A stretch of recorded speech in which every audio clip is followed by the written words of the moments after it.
Բարև ձեզ, ես Երանուհի Լալայանն եմ, Հայաստանի պետական տնտեսագիտական համալսարանի մագիստրատուրայի առաջին կուրսի ուսանողուհի։ Այսօր ձեզ կներկայացնեմ վերլուծական ընթացակարգեր թեմայով տեսադես։ Վերլուծական ընթացակարգը պատվիրատու կազմակերպության տնտեսական գործունեությունը բնութագրող ցուցանիշների հարաբերակցությունների վերլուծությունն է։ Այս ընթացակարգերի հիմնական նպատակը խեղաթյուրումների պատճառների բացահայտումն է։ Համաձայն աուդիտի միջազգային ստանդարտ 520-ի, վերլուծական ընթացակարգ տերմինը նշանակում է ֆինանսական տեղեկատվության գնահատումներ, ֆինանսական և ոչ ֆինանսական տվյալների միջև հնարավոր փոխհարաբերակցությունների վերլուծության միջոցով։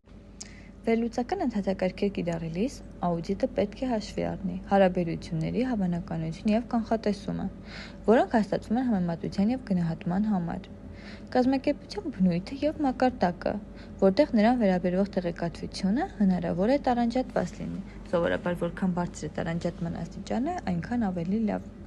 Ֆինանսական և ոչ ֆինանսական տեղեկատվության հասանելիությունը։ Եթե աուդիտորը օգտագործում է ֆինանսական տեղեկատվություն, ապա նա պետք է ստուգի վերջինիս վավերացված լինելու փաստը։ Պետք է հատկապես մեծ ուշադրություն դարձնել օգտագործվող ոչ ֆինանսական տեղեկատվությանը, քանի որ այն կարող է կազմել կազմակերպության ղեկավարության կողմից և խեղաթյուրված լինել։ Տեղեկատվական համատեղելիությունը։ Գործունեության տվյալ ոլորտի վերաբերյալ աուդիտորի գիտելիքները, տեղեկատվության արժանահավատությունը և հուսալիությունը։ Վերլուծական համակարգերի հիմնական խնդիրներն են ուսումնասիրել պատվիրատուի տնտեսական գործունեությունը, գնահատել նրա ֆինանսական դրությունը, բացահայտել խեղաթյուրումներ ֆինանսական հաշվետվություններում։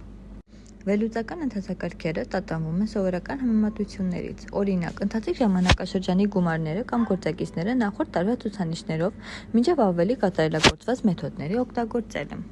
Աուդիտի պլանավորման փուլում վերլուծական ընթացակարգերի իրականացման միջոցով աուդիտորը ուսումնասիրում է պատվիրատուի տնտեսական գործունեությունը, բացահայտում հնարավոր ռիսկային գոտիներ և գնահատում աուդիտորական ռիսկերի մակարդակը։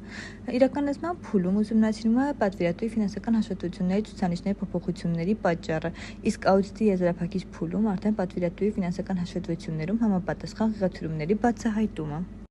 Աուդիտի անցկացման ցանկացած փուլում ընթացակարգերը մնում են նույնը։ Հիմնական վերլուծական ընթացակարգերն են ֆինանսական հաշվետվությունների, ցուցանիշների, հաշվետվու տարվա փաստացի տվյալների համեմատումը բիզնես ծրագրով նախատեսված նախորդ տարվա միջին ճյուղային մեծությունների հետ և այլն։ Հարաբերական գործակիցների հաշվետվու տարվա փաստացի արժեքների համադրումը միջազգային նորմատիվների հետ, բացարձակ արժեքների և հարաբերական գործակիցների փոփոխությունների վերլուծությունը։